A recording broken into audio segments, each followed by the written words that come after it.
In Hungary, the people sighed, while Soviet control grew deep and wide. After World War II, Stalin's hand turned Eastern Europe into communist land. Matyas Rakosi ruled with fear, the little Stalin worsening every year. Secret police called the AVH made Hungarians scared of what they'd say. Workers struggled, food was low, poor harvest stopped the economy's flow. Factories mattered more than bread, whilst freedom and opposition lay dead. Then in 1953 came a change. Stalin died, the world rearranged. Khrushchev rose with de-Stalinisation, criticising terror across the nation.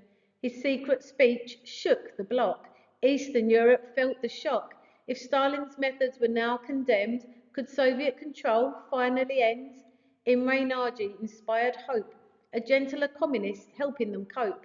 He promised reform and greater rights, less fear and more democratic lights.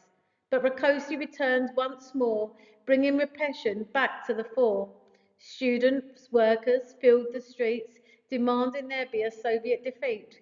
In Budapest, October came, and protest burst into a flame. A statue of Stalin pulled to the ground, the cry for freedom echoed round.